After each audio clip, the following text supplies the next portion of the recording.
get this figured out. This world gon' give me whatever I need until I get this vision out. Then they gon' pay me whatever I ask, cause I got it figured out. Family be checking all up on a nigga to see how I'm feeling now. Damn, they love to see a nigga really make a killing now. I put a lock on the game and I hide the code and the keys. I am not playing no games, I really play this shit for keeps. That shit for me.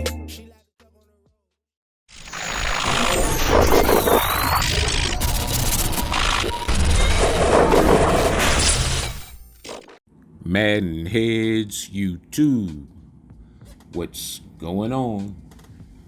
It is your boy, Coach DC, coming back at you today with another video. And yeah, I was going someplace totally different with this video, but yeah, you know, always change the pace. We'll get back to this running stuff in a little bit, but today we're going to talk about some catch fundamentals. Yeah, you know, I just released the catch animation process virtual session on the Coach DC 404 site. But you know, so I decided to come here and you know, try to give, you know, put out what I could here. And so one thing I think, you know, for guys that click on, or, you know, when you go down the field, one big mistake, well, I wouldn't call it a mistake, it's just the way that we play, but one thing that we don't do when we click on, and I've said this before, is you should be holding the circle button or the B button on Xbox when you click on. If you're trying to swerve, or you're trying to, you know, jockey for position, or, you know, trying to achieve leverage in some way, shape, form, or fashion, you know, if you're of that ilk that does this type of thing, when you click on, you should be holding the circle or B button, you know, in order to navigate. It gives you better and more smooth control once you click to the receiver, instead of just hitting the button. It seems like when you hit the button, the receiver loses a certain amount of control, and then it takes you a second to gain it back, and those are precious seconds in the catch animation game when you're trying to get position, you know, as you see right there. And so, but you know, when you do that, it's still more that goes into that, but that's just one of the things that I've said 1,000 times on YouTube. I don't know if people really kind of pay attention to that stuff, but yeah, that is big time. You know, being able to hold that circle, you know, right there, that puts me in a position where, you know, when I start steering with the left thumbstick, you know, and doing other things, you know, it helps me in, you know, having a smooth transition to turn around and get position and, you know, reach for the back shoulder grab, you know, and at certain points, you know, it'll help you, you know, when you're speeding up and you have to catch up to the football. It's one of those, you know, quarterback puts it out there and you have to run up underneath it, you know, as best you can. And so, yeah, definitely in that situation, especially, you know, if your runs are longer, you know, when you click on, or even, you know, when you want to turn really sharp and all that kind of stuff, you will have much better control, you know, if you are holding the circle or you're holding the B. Timing is also a big thing.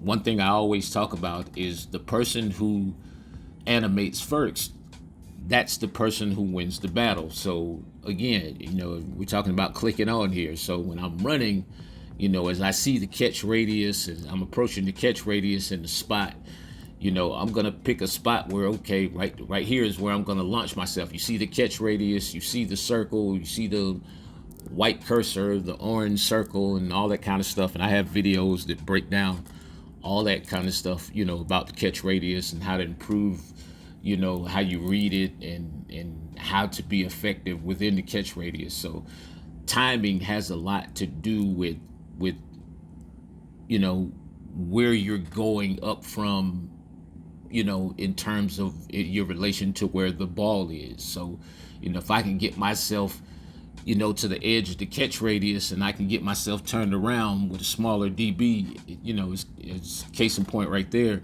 then I'm gonna win a lot of those battles, regardless of, whether the tight end is a X factor, a superstar, whatever. If he's tall enough, yeah, I'm gonna win that battle a lot, And so a lot of this stuff is mixture of mechanics. Y'all have heard me say over the years, marry your mechanics, and so a lot of this stuff kind of goes together. You have to understand when you catch it, you become like a runner, like you're really a runner. So you can see me stop and plant and do all that kind of stuff, or you can see me slow myself down, in the midst of the route while I'm running to the spot. And so, to brace myself, or either, gain some leverage or turn myself a little bit where I can get in between the defensive back and the football, or the linebacker, or whoever. And so, like, a lot of this stuff is just, again, it's marrying your mechanics, but in terms of just timing, again, what we talked about first, when you click on, even if it's just a small subtle move, where it's just cutting up underneath the safety at the last possible second because you see him bearing down on you, it looks in fast motion, it's hard to see, but when it's kind of slows down, you can actually see the separation. And again, he who animates first wins the battle. And so you'll see catches like this where if I'm able to animate first and get into my animation, as the ball arrives, then for a second it prevents the defensive back from, getting the interception or getting the knockout. It's up to the wide receiver to just drop the ball pretty much on his own. Yeah, sorry, I had a flashback about yesterday. Anyway, but so at all points, though, even when there's a defender right there, there's a certain level of physicality that you can invoke to your route at the last second to put yourself in the best possible position to either, run through the guys you saw in the previous play, or on this play, just catch the ball in space and get down safe without taking the hit. At some point you have to slow yourself down just a little bit to, get yourself off of that kind of level, where you and the defender are in a head-on collision. Or, like I said, again, the high pass is back. I'm telling you guys, you got to get back into your high pass. But if you can get the guy stationary, a lot of these cases, man, you can throw a high pass, and it's just almost impossible to guard in some of these spots down the field. Yeah, I'm telling you. And so you see me just slow up right there. Again, if the defense decides that, hey, they're not going to click on to the defender, then hey, man, the AI stands not a chance.